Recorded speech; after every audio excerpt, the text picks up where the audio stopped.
తెలుగుదేశం పార్టీకి ఏది అనుకున్నట్లు జరగడం లేదు. వారు ఎన్ని కుట్రలు పన్నుతున్నా అవి ఒకదాని వెంట మరొకటి భగ్నం అవుతున్నాయి. గత 2 ఎన్నికల్లో టీడీపీ గెలిచిన గుంటూరు వెస్ట్ నియోజకవర్గం ఇప్పుడు తమ చేజారిపోతోందని టీడీపీ నాయకత్వం కంగారు పడుతోంది. ఈ నియోజకవర్గానికి మంత్రి విడుదల రజనీని సమన్వయకర్తగా నియమించిన జగన్మోహన్ రెడ్డి టీడీపీ వెన్నులో చలి పుట్టించారని చెప్పాలి. నియోజకవర్గ బాధ్యతలు చేపట్టిన మరుక్షణం నుంచే రజనీ ప్రజల్లోకి దూసుకుపోతూ ఉండడంతో పచ్చమంద విష ప్రచారం మొదలుపెట్టింది. అయితే దాన్ని విడుదల రజనీ చాలా సమర్థవంతంగా తిప్పికొట్టడంతో టీడీపీ నాయకత్వానికి ఏం చెయ్యాలో పాలుపోవడం లేదు. ఇది గుంటూరు వెస్ట్ నియోజకవర్గం. ఈ నియోజకవర్గంలో ఎక్కువ బీసీలతో పాటు కమ్మ, బ్రాహ్మణ, కాపు, వైశ్య సామాజిక వర్గాల ఓటర్లు అధికంగా ఉన్నారు. 2014, 2019 ఎన్నికల్లో తెలుగుదేశం పార్టీ అభ్యర్థులు ఇక్కడి నుంచి గెలుపొందారు. 2019లో తెలుగుదేశం పార్టీ నుంచి గెలిచిన మద్దాలి గిరిధర్ తమ పార్టీ నేత చంద్రబాబు పదే జగన్మోహన్ రెడ్డి ప్రభుత్వం చేస్తున్న అభివృద్ధిని అడ్డుకోవడాన్ని నిరసిస్తూ పార్టీకి దూరంగా ఉంటున్నారు.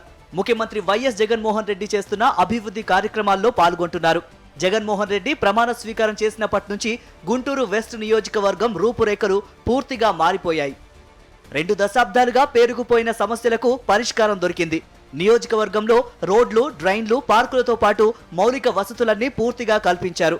దీంతో పాటుగా సంక్షేమం అయితే క్షేత్రస్థాయి వరకు చేరుకుంది.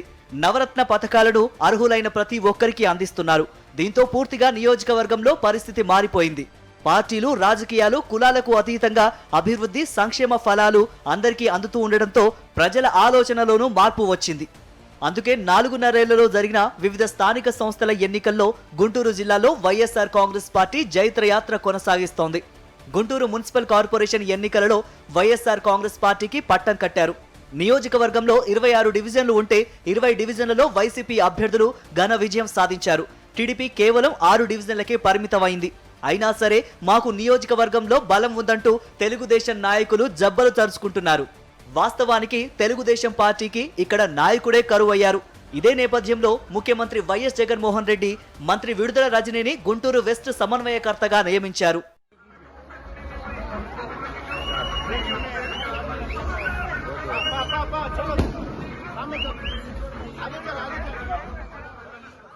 సమన్వయకర్తగా నియమించినప్పటి నుంచి విడుదల రజనీ నియోజకవర్గంలో జెట్ స్పీడ్తో దూసుకుపోతున్నారు. ఒకరోజు డాక్టర్లు, మరొక రోజు లాయర్లు, ఇంకొక రోజు కార్పొరేటర్లు, ఇలా రోజుకో మీటింగ్ పెడుతూ జనంతో మమేకమవుతున్నారు. దీంతో గుంటూరు వెస్ట్ నియోజకవర్గంలో అప్పుడే ఎన్నికల వాతావరణం వేడెక్కిపోయింది. దీన్ని జీర్ణించుకోలేని తెలుగుదేశం నాయకులు ఉక్రోషంతో నూతన సంవత్సర వేడుకల పేరుతో విడుదల రజనీ కార్యాలయంపై రాళ్ల దాడి చేసి విధ్వంసం సృష్టించారు. అంతటితో ఆగని తెలుగుదేశం నాయకులు ఆమె ఓటును వివాదాస్పదం చేయడానికి పచ్చ మీడియా, పత్రికల్లో వార్తలు రాయించి విషం చిమ్మడానికి ప్రయత్నిస్తున్నారు. టీడీపీ విష ప్రచారానికి విడుదల రజనీ ధీటుగా సమాధానం చెప్పడంతో తోక ముడిచారు. పచ్చ విషానికి విడుదల రజనీయే విరుగుడు మందు అయ్యారు. ఎన్నికలకు ఇంకా చాలా సమయం ఉన్నా విడుదల రజనీ ఇప్పుడే డివిజన్ల వారీగా ఎన్నికల ప్రచారం మొదలుపెట్టారు. ఆమె స్పీడ్ చూసి తెలుగుదేశం నాయకులకు మైండ్ బ్లాక్ అయింది. గుంటూరు వెస్ట్ నుంచి టీడీపీ తరపున పోటీ చేసే అభ్యర్థి విషయంలో పార్టీ అధిష్టానం ఇప్పటికీ నిర్ణయం తీసుకోలేకపోతోంది.